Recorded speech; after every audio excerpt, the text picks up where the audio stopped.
우리 함께 은혜 나실 말씀은 학개 2장 1절에서 9절까지 말씀입니다. 학개 2장 1절에서 9절까지 말씀입니다.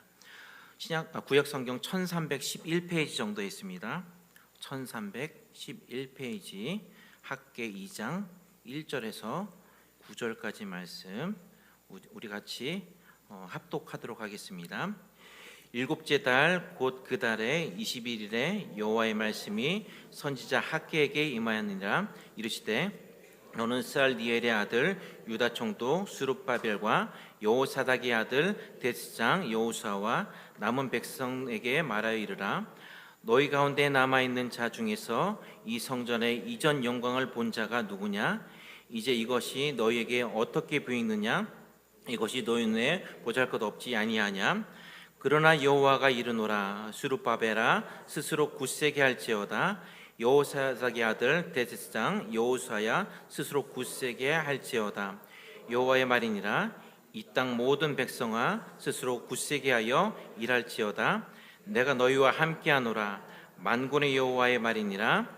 너희가 애굽에서 나올 때에 내가 너희와 언약한 말과 나의 영이 계속하여 너희 가운데 머물러 있나니 너희는 두려워하지 말지어다.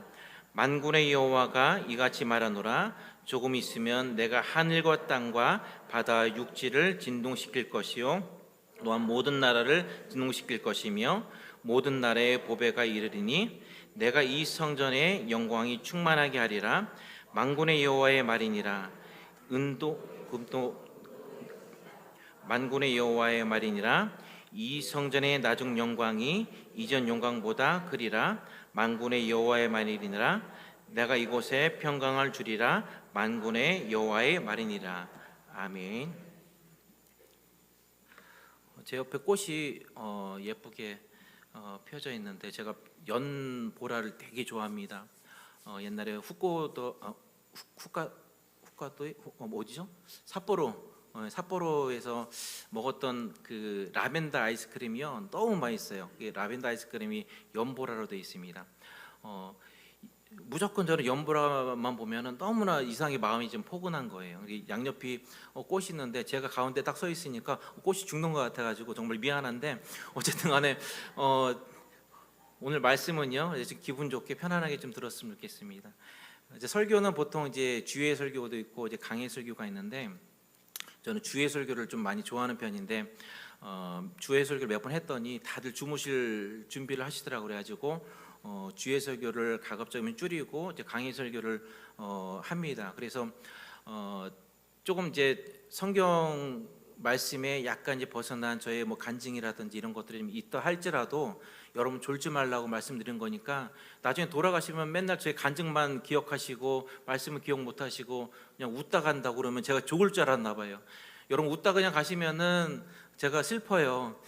설교를 하고 하나님 말씀을 전하는데 그냥 기분 좋았다 가시면은 안 되니까 오늘 말씀을 좀 바라보시면서 들었으면 좋겠습니다. 이 사역을 하다 보면요 어떤 사역지에서는요 원래 이렇게 해오던 사역이니까 이런 말씀을 하시는 교회들이 많습니다. 변화를 주기를 좀 싫어하는 교회들이 있는데요. 그러다 보니까 사역을 맡은 사람들도요 별로 관심도 없고 또 성장이 멈추기도 하고 오히려 성도들이 떠나는 교회들을 많이 보게 됩니다. 교사를 하는 성도들도 찬양단을 하는 성도들도 자신들이 하고 있는 이 사역에 대해서 어떤 사명감을 발견하기가 쉽지가 않습니다. 근래 세워지는 이 젊은 교육자들도요 교회 사역을 단순히 알바나 아니면 생계를 위한 수단으로만 생각하기 때문에 물론 젊은 사역자들이 다 그렇다는 건 아닙니다. 그래서 사실 어떤 소명의식을 찾기가 매우 어려운 시대를 우리가 살고 있습니다. 이러한 문제들은 이 전임들이 이 프로그램만 전수해주고 왜 이 사역을 했는가 또 이 사역을 왜 해야만 했는가를 이 본질적인 이유를 전수를 하지 않기 때문입니다. 오늘 말씀 속에서 성전 건축은 유대인들에게 성전을 어떻게 지을 것인가 여기에 관심이 있었지 성전을 왜 지을 것인가에 대한 본질은 생각하지 못했다는 겁니다. 연도별 도표를 한번 보여주실래요? 그 앞에 거가 있는데요. 네, 힘들게 어제 만들었습니다. 이 하나님께 바벨론을 통해 남유다를 멸망하게 하시고 하나님께서 솔로몬 성전을 주전 586년에 파괴하셨습니다. 저 동그란 원 있는 데가 바로 오늘 말씀의 그 연도인데, 그리고 바벨론은요 이스라엘 백성들을 포로로 끌고 갔고 그들의 고통은요 시편 137편에 너무나 잘 나타나 있습니다. 우리가 바벨론의 여러 강변 거기에 앉아서 시온을 기억하며 울었도다. 그중에 버드나무에 우리가 우리의 수금을 걸었나니 이는 우리를 사로잡은 자가 거기서 우리에게 노래를 청하며 또 우리를 황폐하게 한 자가 기쁨을 청하고 자기들을 위하여 시온의 노래 중 하나를 노래하라. 이게 무슨 얘기냐면은 포로를 끌려갔는데 그 포로로 끌려간 그 바벨론 사람들이 유대인들을, 이스라엘 사람들에게 하나님을 찬양하고 하나님을 경배해야 될 우리의 목소리와 수금이 자기들을 찬양하고 자기들 우상을 찬양하라고 얘기를 하는 겁니다. 예루살렘아 내가 너를 잊을진대 내 오른손이 그의 제주를 잊을지로다. 여호와여 예루살렘이 멸망하던 날을 기억하시고 에돔 자손을 치소서. 그들의 말이 헐어버리라 그 기초까지 헐어지리라 하였나이다. 멸망할 땅 바벨론아 내가 우리에게 향한 대로 내게 갚는 자가 복이 있으리로다. 그러니까 애통하는 마음이에요. 바벨론 포로의 생활 속에서 너무나 힘들고 어려운, 그동안 하나님을 경배하며 하나님 찬양했던 일들이 너무나 당연시됐고 너무나 하나님 찬양하고 경배하는 일에 대해서 누가 어느 누구도 뭐라 하는 사람이 없었거든요. 늘 자연스러운 이런 사람들이 어느 순간부터 퇴색해 되어지고 그다음에 우상을 섬기게 되고, 이러다 보니까 하나님의 진노 때문에 결국은 바벨론에 의해서 포로로 끌려가게 됩니다. 포로로 끌려가서 어두운 시간들, 힘든 시간들을 보내다 보니까 예전에 찬양하고 즐겁게 예배드렸던 그 시간들이 그리운 거예요. 이스라엘 백성들은 수금을 탈 줄 아는 이 오른손이 마비가 되고 목소리조차도 잃어버리고 싶었습니다. 이 하나님께 드려야 할 이 찬양을 하나님이 가장 싫어하는 우상 숭배자들을 위해서 불러야 하는 이런 현실이 이제야 그들을 하나님께 돌아오게 하는 어떤 계기가 되었다는 겁니다. 새로운 땅을 주시고 또 이스라엘 축복하셨음에도 그들은 하나님을 잊어버리고 죄를 지으며 살다가 하나님의 심판에 나라도 잃고 고향도 잃고 또 고통스러운 삶을 살아다가 보니까 이제서야 하나님을 위해 수금을 타고 찬양을 했던 시절이 얼마나 행복한 시절이었는지 이제 깨닫게 된 겁니다. 여러분들이 너무나 잘 알고 있는 본의 예배 리버스 오브 바벨론이라는 노래가 있습니다. 이 팝송인데요. 이 노래가 시편 137편을 통해서 만들어진 노래인데, 우리가 무슨 뜻인지 모르고 옛날에 이제 빠르고 경쾌한 노래다 보니까 옛날에는 이제 오래전에는 나이트클럽을 가면은 늘 이 노래를 들었을 수가 있었습니다. 뭐 그렇다고 제가 갔던 건 아니고요. 어쨌든 나이트클럽만 가면은 이 빠른 노래 가사 내용도 모르고 맨 이걸 틀어줬던 기억들이 납니다라면 제가 좀 이상한 사람이 돼버리니까 그랬던 것 같습니다. 여러분들 옛날에 뭐 이렇게 불렀죠. 이거 찬양 여러분 영어들이 익숙하지 못했으니까 다들 이불 개고 밥 먹어, 기억나십니까? 저만 알고 있는 것 같은 좀 비슷한 세대를 살았잖아요. 다들 이불 개고 밥 먹어, 다들 이불 개고 밥 먹어. 이 노래가 바로 이 노래인데요. 이런 고통스러운 이스라엘의 눈물을 하나님 외면하지 아니하시고 드디어 바벨론을 페르시아 고레스 왕을 통해서 멸망하게 하십니다. 여러분 한번 이 노래 제가 다운을 받아가지고 올려놨는데 한번 들어보실까요? 설교를 공으로 먹었다는 또 말씀을 드릴 것 같아서 끝까지 들으면 또 시간이 좀 많이 걸리니까 이 리듬이라 이런 것들은 굉장히 경쾌한데 여러분 밑에 가사를 읽으셨는지 모르겠지만은 가사 내용을 보면 너무나 슬픈, 이스라엘 민족의 어떤 입장에서 봤을 때는 굉장히 슬프고 가슴 아픈 가사 내용을 가지고 있습니다.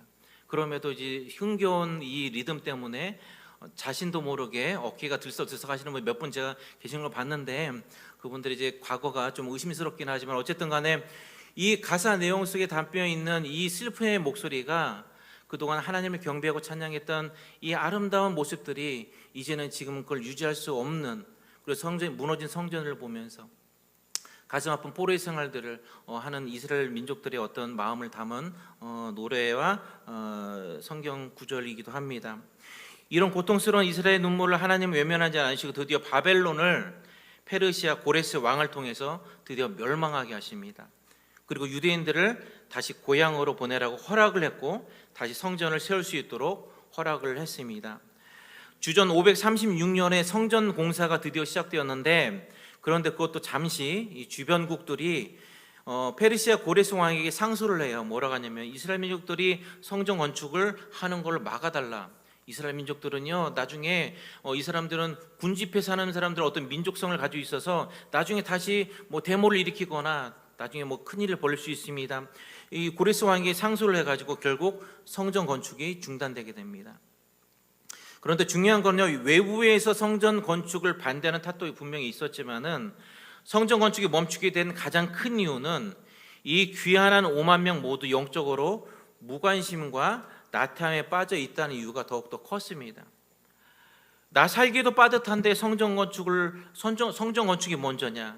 내가 먼저 배가 불러야 하나님도 있는 거지, 보이지 않는 하나님을 위해서 성전을 짓는 것이 과연 우리에게 무슨 의미가 있고 무슨 의미가 있냐, 이렇게 얘기를 하는 겁니다. 이 신앙적인 나태함이 결국 성전 건축을 멈추게 한 겁니다. 여러분, 솔직히 직장에서 월급도 안 나온다고 생각해 보십시오. 생활도 어렵고 몸도 아프고 기도도 제대로 나옵니까? 안 나오죠.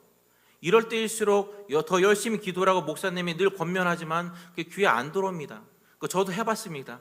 힘들고 어려울 때는 기도를 해야 되는데 오히려 힘들고 어려울 때 기도할 힘조차도 없더라고요. 세상 만사가 다 귀찮은 겁니다. 내 코가 석자인데 교회에서 찬조하라고 하죠. 건축원금 내라고 하죠. 여러분, 마음이 편하겠습니까? 이스라엘 민족들도 고향에 돌아왔지만은 폐허가된 이 고향 땅에서 당장 먹을 것도 잘 것도 부족한 편에 무슨 소망을 찾을 수가 있겠습니까? 그래서 결국 공사를 진행을 할 수가 없었다는 겁니다. 하나님께서 기다리다 지쳐가지고 결국 16년 만에 이 학개와 스가랴를 통해서 백성들의 마음을 돌이키시고 성전 건축을 재개하도록 촉구하게 됩니다. 1차 포로 귀환 때 백성들을 이끌고 왔던 이 민족의 지도자 스룹바벨과 여러분이 너무나 잘 알고 있는 여호수아가 성전 건축의 구심점 역할을 하면서 건축을 재개하기 시작했습니다. 자, 그런데 또 문제가 발생했습니다. 이 솔로몬의 그 성전이 무너진 지 66년밖에 안 됐기 때문에 대략 한 70세가 넘는 노인들은요, 예전에 지었던 이 화려했던 솔로몬 성전을 기억하고 있는 겁니다. 그들이 보기에는 지금 짓는 이 성전이 솔로몬의 성전 그때에 비해서 너무 초라했던 거예요. 에스라 3장 12절에 보면요, 제사장들과 레위 사람들과 나이 많은 족장들은 첫 성전을 보았으므로 이제 이 성전의 기초가 놓임을 보고 대성통곡을 하였으나, 이런 말씀이 나옵니다. 이 노인들이 어렸을 때 봤던 이 솔로몬의 성전은요, 너무나 크고 화려했는데 지금의 성전은 너무나 보잘것없어서 하나님께 부끄러웠다는 것입니다. 이 포로에서 귀환하고 생활조차 너무나 제대로 영위하기 힘들었던 상황에서 이 짓는 제2 성전에 비해 영광과 부귀가 역사상 극에 달했던 솔로몬이 지은 성전은요, 딱 봐도 현저히 차이가 날 수밖에 없었을 것입니다. 이때 학개를 통해서 하나님은 백성들에게 이렇게 말씀하십니다. 학개 2장 9절 함께 읽겠습니다. 시작.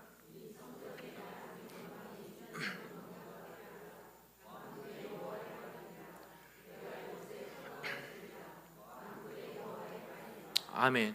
쉽게 비교를 한다 그러면 옛날 우리 평강교회의 모습과 지금의 모습, 이걸 비교하면 돼요. 지금이 솔로몬의 영광으로 지어진 성전이라면은 예전 평강교회는 이제 그 이후 포로 생활을 끝나고 딱 왔더니 다 폐허가 된 그 상태에서 정말 먹을 것도 없고 잘 것도 없는 그 시절에 지었던 성전이라고 보시면 됩니다. 여러분, 옛날 평강교회 성전으로 다시 가고 싶은 혹시 마음이 좀 있으십니까? 아니요. 네, 감사하다고 해야 되나요? 어쨌든 평강교회 그 힘들고 어려웠던 시절을 바탕으로 해서 이 아름다운 교회가 지어졌죠. 그때 제가 얘기를 들어보니까 다들 제 장로님들께서 그 기름 이 말통을 막 들고 다니면 지하에 가서 뭐 기름 넣어가지고 난로를 떼고 막 그랬다고 얘기를 하시더라고요. 저도 옛날에 개척교회를 다녀볼 때 저도 그런 시절 다 겪었기 때문에 이게 너무나 힘들고 어려운 것들이 너무 많습니다. 그때면 뭐 합니까? 그래도 추운데 그런 추운 그 예배당을 그 시절을 보냈다는 거예요. 뭐 이거와 비교할 수 있는 것들은 아니겠지만은 어쨌든 간에 솔로몬이 지은 성전과 그리고 귀환해서 포로 생활을 끝내고 들어와서 짓는 제2의 성전의 모습들은요, 단순히 그냥 비교를 해도 볼품이 없던 거죠. 그 원로들이 기억하는 솔로몬 성전의 겉모습과 크기만 기억됐을 뿐입니다. 이 겉모습이 성전을 지은 본질이 될 수가 없습니다. 신앙이나 사역의 본질은요, 우리의 기억이나 경험에 있는 것이 아니라 기록된 하나님 말씀에 있으며 우리가 얼마나 충실하게 그 사역을 감당하느냐에 따라 가지고 충성도를 가름하게 된다는 겁니다. 평신도 때 교회 찬양인도는요, 제가 전부 감당했던 시절이 좀 있었습니다. 지금은 그래도 수요 예배가 없었으니까. 그런데 예전에는 수요 예배까지 드릴 때는요, 수요 예배 금요일 날, 주일 날, 오전, 오후 그때 일부까지 전부 다 찬양 일을 하다 보면은 일주일에 한 6, 7번을 찬양 인도를 해야 돼요. 그걸 콘티를 다 짜야 됩니다. 이게 찬양하는 걸 원체 좋아했으니까 감당하기는 너무 좋았어요. 어쨌든 감사함으로 감당을 했습니다. 그렇도록 재미도 있었고 감당할 만 했습니다. 그런데 1년이 지나고 2년이 지나니까 사역의 감사보다는 불평이 더 많아지는 거예요. 이전 일처럼 느껴지니까 그냥 콘티도 그냥 대충 준비하게 되고 마음이 너무 힘든 거예요. 찬양할 때마다 힘든 거예요. 그러다가 어느 날 기도할 때 저도 모르게 하나님, 저 찬양 인도 좀 쉽게 해주세요. 저 찬양 인도 좀 쉽게 해주세요. 이렇게 기도를 한 거예요. 이런 기도가 그냥 자연스럽게 나오더라고요.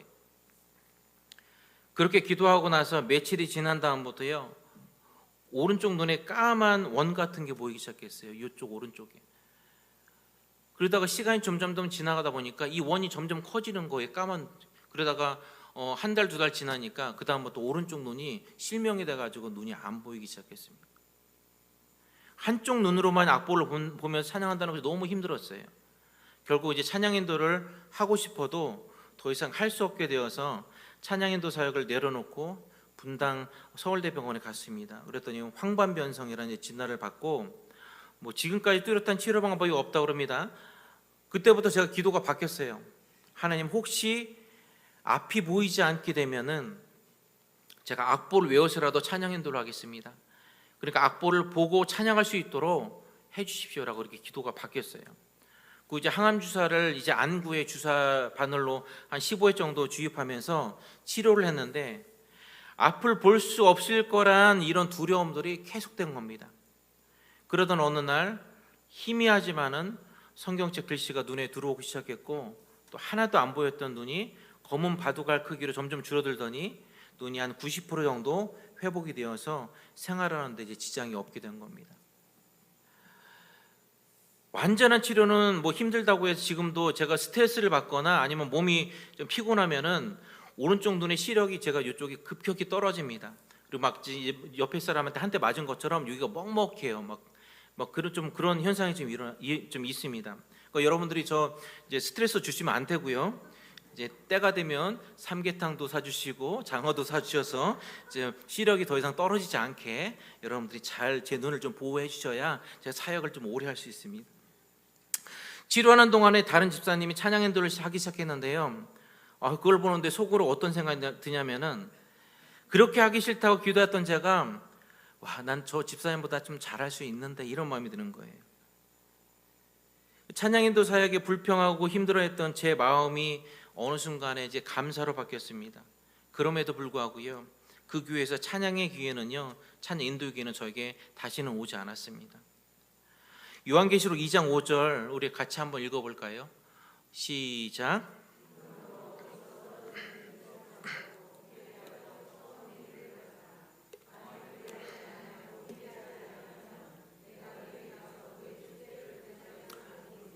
아멘. 우리가 하는 사역에 감사하지 못한다는 것은 겉모습만 화려한 성전과 같이 제 기능을 못하는 것입니다. 이 겉모습만 화려한 사역은요, 결국 사역의 본질을 상실하게 되고 하나님은 그 자에게 촛대를 다른 사람에게 옮겨버린다는 겁니다. 굉장히 무서운 말입니다. 여러분들 식당 봉사하고 청소하는 것들 어떻게 보면은 남들의 어떤 세상 사람들의 시각에 보면은 작은 사역이고 작은 일이라고 할 수도 있습니다. 하지만 이 작은 일에 충실하지 않으면은 하나님께서 여러분들이 가지고 있는 그 촛대를요, 다른 사람에게 옮긴다는 거예요. 그 촛대라고 하니까 여러분 별로 저기가 없죠. 여러분들이 가지고 있는 10억을 다른 사람한테 준다는 거예요. 10억이 없어서 여러분 이것도 감흥이 없습니까? 하나님은 스룹바벨과 여호수아 그리고 그랬던 모든 백성에게 이렇게 말씀하십니다. 우리 4절도 한번 같이 읽어보겠습니다. 자, 시작. 요아삭의 아들 대제사장 여호수아야, 스스로 굳세게 할지어다. 여호와의 말이니라. 그 땅 모든 백성아, 스스로 굳세게 하여 일할지어다. 내가 너희와 함께 하노라. 만군의 여호와의 말이니라. 아멘. 스스로 굳세게 할지어다를 몇 번 말씀하셨습니까? 방금 읽었는데 기억이 안 나요. 이제 빨간 글씨도 딱 돼 있는데 몇 번 하셨어요? 3번이나 강조하셨어요. 왜 3번이나 강조하셨을까요? 답답하니까. 아직도 하나님 뭘 원하신지를 모르는 이스라엘 백성들을 보면서 답답하니까 3번이나 강조를 하고 있는 겁니다. 언제 하나님께 솔로몬과 같은 솔로몬의 영광이 있는 그 아름다운 성전을 원하셨습니까? 힘들고 어렵게 포로 생활하다가 다시 돌아온 것들을 하나님 모르십니까?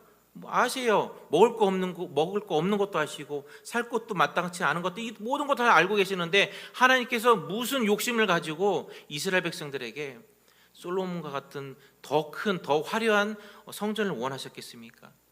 하나님께 원하신 성전은 그것이 아니라 마음을 가지고 짓는 그 아름다운 성전을 얘기를 했던 겁니다. 그런데 이스라엘 백성들은요, 여전히 옛날 성전보다 더욱더 아름답지 않다는 것에 대해서 하나님께 부끄러워하는 그 모습들, 이게 어찌 보면요, 와, 저분들 그래도 마음이 괜찮네, 착한 마음을 가지고 있네, 이렇게 할 수도 있겠지만은 하나님의 시각에 보기에는요 너무나 답답한 겁니다.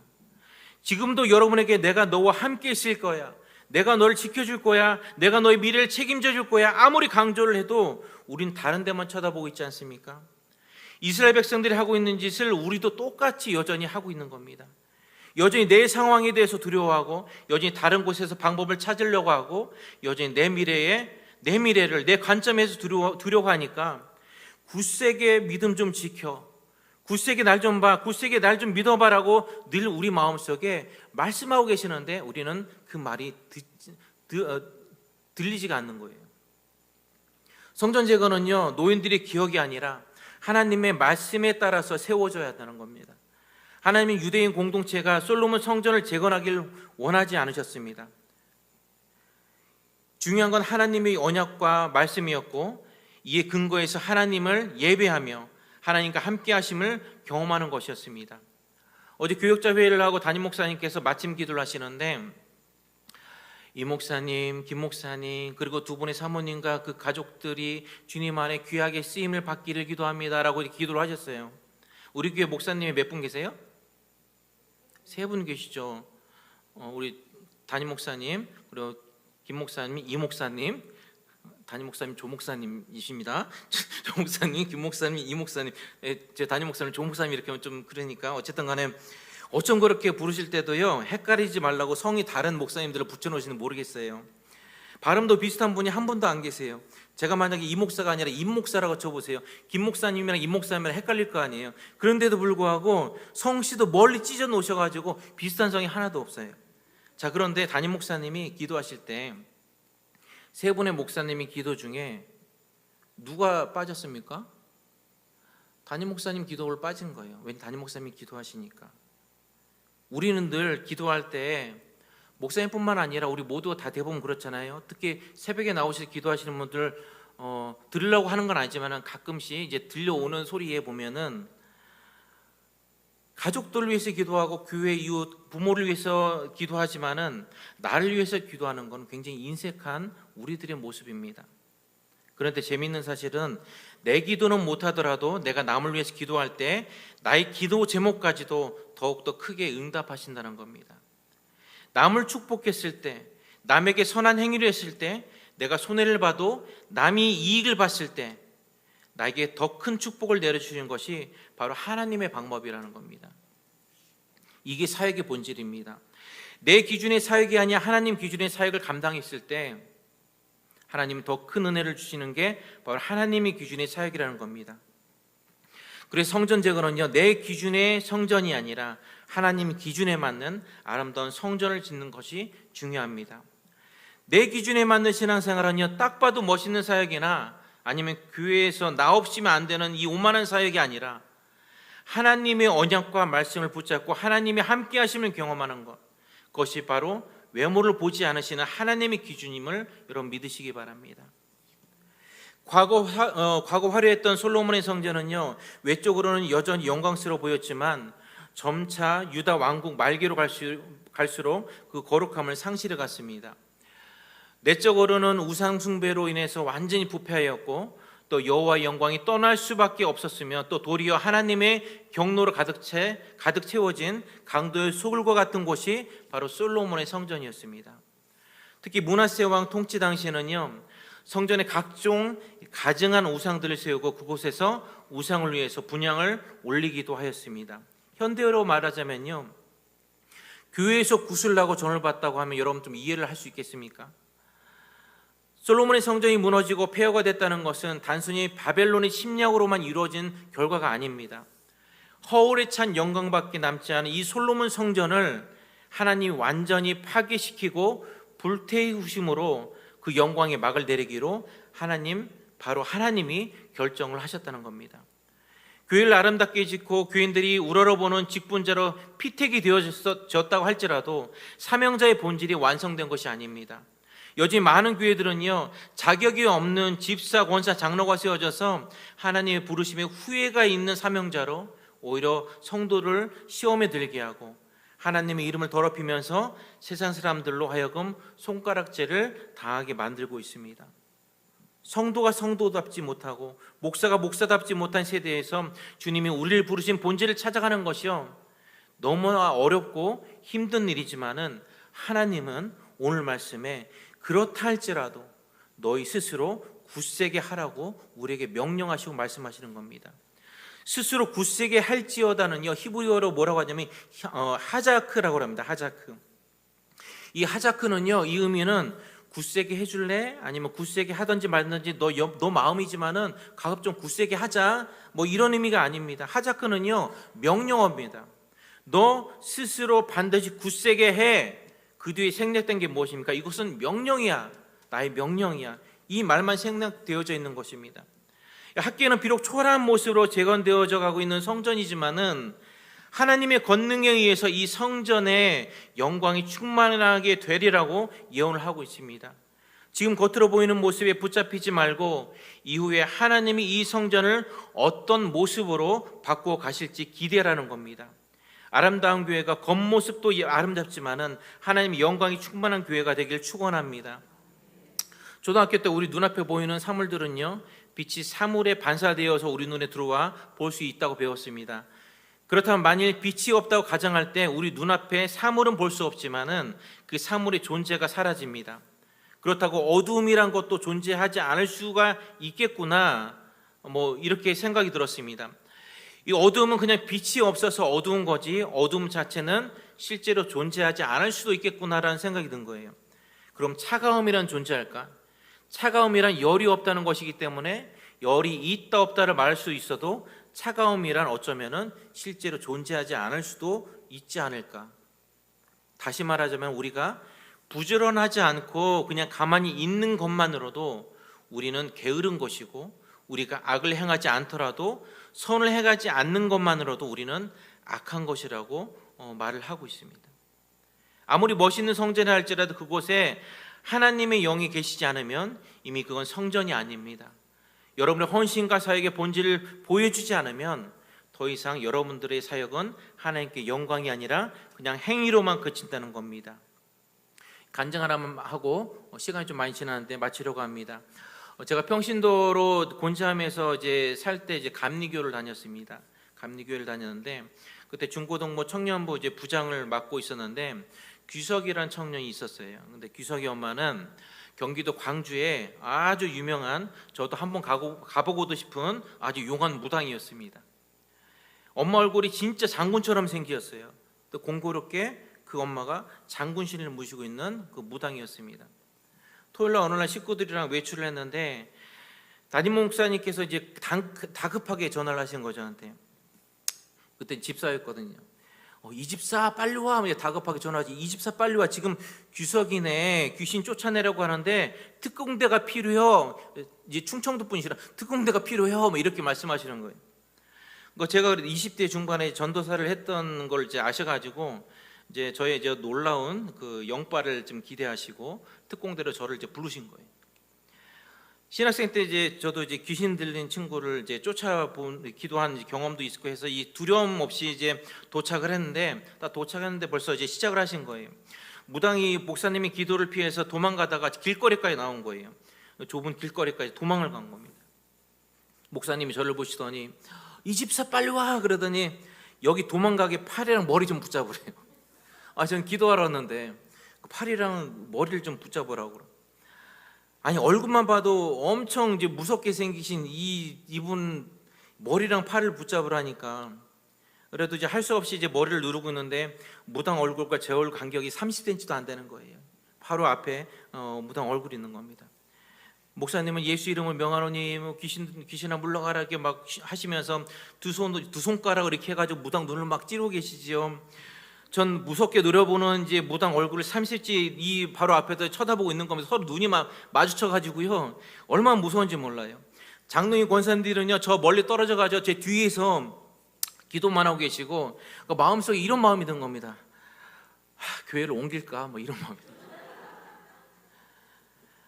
이 기도를 시작했는데 이 귀신만 이 무당만 유독 그런지 몰라도요.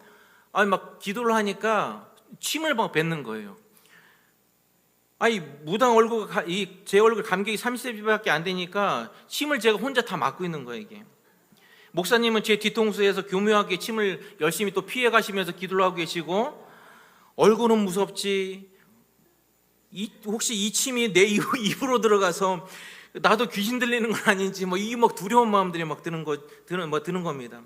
오만 가지 생각이 드는 거예요. 어느 정도 시간이 흐른 다음에 무당 속에 있던 이제 귀신이 이런 얘기합니다. 무당이 제가 보는 앞에서 목사님한테 내가 나갈 테니까 한 가지 소원을 들어달래요. 그 목사님이 충청도 분이니까 짧게 아주 간결하게 말씀하십니다. 뭐요? 이렇게 뭐요? 무당이 얘기를 합니다. 내 아들 이놈에게 맡겨줘. 내 아들 이놈에게 맡겨줘. 그 놈이 접니다. 아들을 저한테 맡겨달래. 귀속에 있는 청년을 저에게 맡겨달라는 겁니다. 얼굴은 무섭지, 침이란 침은 다 맞았지. 그런데 아들까지 저에게 맡겨달라는 거예요. 최악이죠. 목사님 무당에게 아니 여기 사람들 많은데 왜 하필 이 사람한테 맡겨달라고 하냐고 그랬더니 무당이 뭐라고 하는지 이는 목사 될 놈이요 이렇게 얘기한 거예요. 내가 신학했던 거 어떻게 알았지? 이 마음은 들었지만 그때 당시에도 제가 앞으로 다시 목사가 될 거라는 생각은 추워도 못했습니다. 그래서 별로 놀라지도 않았어요. 근데 지금 와서 늘 생각해 보니까 귀신 같네라는 생각이 드는 거예요. 얼굴은 무섭지요. 침이랑 침은 다 맞았지. 아들도 맡겨달라 하지. 그것도 모자라서 목사 될 놈이라고 그러지. 어쨌든 간에 제가 알았다고 대답하고 조금 있으니까 정말 신기하게도요 무당이 제정신으로 돌아온 거예요. 지금 와서 생각해 보면은 제가 머리를 잘 누르고 있어서 귀신이 더 빨리 나간 게 아닌가 하는 그런 교만한 생각도 가끔씩 갖게 됩니다만 어쨌든 간에 그리고 집안에 있는 이 장군 투구부터 해가지고요 갑옷, 창 이런 것들을 구대 썼던 모든 장비들을 교회 봉고차에 실어놓고 실어놨더니 목사님이 저보고 이 집사 나 신방 가야 되니까 이것 좀 원로 목사님 집에 가서 태우고 와 그러는 거예요. 원로 목사님께 말씀 다 해놨다고 가면서 다 알아서 해주실 거예요. 해가 지금 지고 있는데 얼굴은 무서웠지, 침은 다 맞았지, 무당 아들은 맡아야 되지, 목사도 될 놈이라 하지. 근데 무섭게 나 혼자 이거를 산골짜기에 있는 원로 목사님 댁에 가서 이걸 갖다 드리라는 거예요. 그 해도 막 지기 시작하는데 마음속에서 다시 한번 이런 마음이 생기는 거예요. 교회를 정말 옮겨야 하나 이런 생각들이 이제 들기 시작했습니다. 그래도 마지막이니까 제가 순종의 또 아이콘이라 장비를 모두 싣고 원로 목사님 댁으로 갔습니다. 이제 태울 수 있는 건 옷 같은 거 다 태웠어요. 그런데 창이랑 쇠붙이 같은 건 못 태우니까 내일 고물장사한테 판다고 다시 싣고 교회로 가래요. 어차피 제 차가 이제 교회에 있으니까 교회를 가긴 해야 되는데 별 생각 없이 어쨌든 간에 교회로 출발했습니다. 날이 이제 깜깜해진 거예요. 깜깜한 밤중에 요즘 비포장 이 시골길 운전해 보셨습니까? 또 봉고차도 오래된 이제 봉고차라 라이트도 잘 희미해서 잘 안 보여요. 그런데 설상가상으로 차가 흔들릴 때마다 제 뒤에서 방울 소리가 나는 겁니다. 저 소리와 비슷한 어떤 방울 소리가 막 나는 거예요. 방울 소리가 얼마나 힘차게 나던지 무당이 뒷좌에서 구타는 줄 알았어요. 너무 무서운 거예요. 그래도 예전에 그래 전도사도 했었는데 이러면 안 돼 싶어가지고 허벅지를 막 치면서 보혈 찬송을 막 불렀어요. 주의 보혈 능력이 있도다 막 이렇게 힘차게 허벅지가 얼마나 아픈지도 몰라요. 그냥 어쨌든 간에 보혈 찬송을 막 부르면서 갔어요. 그런데요, 이제 방울소만 나는 게 아니라 방울 소리에 맞춰가지고 징 소리도 나는 거예요. 근데 방울 소리랑 진 소리가 얼마나 잘 화음이 잘 맞는지 이제 등줄기에 막 그 오싹하면서 이 소름이 확 올라오는 겁니다. 얼굴까지 닭살이 막 올라오는 그런 느낌이 들었어요. 근데 방울 소리는 차가 흔들리면서 날 수 있잖아요. 근데 징은 쳐야 되는데 그게 왜 뒷좌석에 날까? 막 이런 생각이 드는 거예요. 여러분 이럴 때 백밀러로 뒷좌석을 볼 수 있는 담대한 성도님 계십니까? 백미러를 딱 봤는데 전설의 고향처럼 장군 귀신처럼 눈이 딱 마주쳤다고 한번 상상을 해보십시오. 그리고 백미러를 확 아래로 딱 접어놓고요, 앞만 보고 허벅지 때리면서 보혈 찬송을 하고 막 달렸더니 방울소리 징소리가요 점점 더 커지는 거예요. 그래도 감사하게 심장이 멈추지 않고 가다 보니까 큰 길이 보이는 겁니다. 편의점 앞에 차를 세우고 나서 봉고차 뒷문을 열어가지고 방울을 확인해 봤더니, 아니 어떤 놈이 징 안에다가 방울을 넣어가지고 방울이 흔들릴 때마다 징이 쳐진 거예요. 이 무서운 실화를 겪고 나서 차를 무사히 교회에다 놓고 집으로 돌아온 길에 오만 가지 많은 생각들이 드는 겁니다. 그동안 신앙생활 열심히 했고 믿음이 그래도 있다라고 생각을 했는데 내 마음이 약해지고 두려움을 느낄 때 여전히 믿음은 사라지고 초라한 두려움만 남아있다는 겁니다. 제가 웃으면서 얘기했지만 사실 있는 그대로 말씀드렸던 겁니다. 앞에서 찬양 인도하니까 왠지 화려해 보이고 맡은 부서 아이들이 부흥하는 모습을 보면서 사역에 대한 자신감은 커졌지만은 이것이 사역의 본질은 늘 아니라고는 늘 마음속에 생각합니다. 사역의 외형이 커졌던 작아졌던 간에 내가 왜 교회를 섬기며 사역을 감당하고 있는지 그 본질을 잃어버렸다면 우리 사역에 어떠한 은혜를 발견할 수가 있겠습니까? 어제도 많은 분들이 오셔가지고 교회를 청소하셨고 또 그분들 식사를 또 준비하셨습니다. 오늘도 9시 예배를 드리면서 교사를 충실히 감당하는 선생님들도 계셨습니다. 우리 사역이 화려한 솔로몬과 같은 성전의 모습은 아니길지라도 하나님의 영광이 드러나고 스스로 굳세게 하라고 명령하신 그 의미를 다시 한번 새겨봅니다. 여러분이 지금까지 해오신 사역의 본질은 여러분 무엇입니까? 오늘 주신 9절 말씀에 이 성전의 나중 영광이 이전 영광보다 크리라는 말씀처럼 빛도 없이 지켜온 나의 작은 사역들도 이전 영광보다 크리라는 약속을 믿고 각자 맡은 직분을 성실히 수행해가는 새롭게 피택된 이 직분자들과 모든 직분자들의 사역에 함께하길 소망합니다.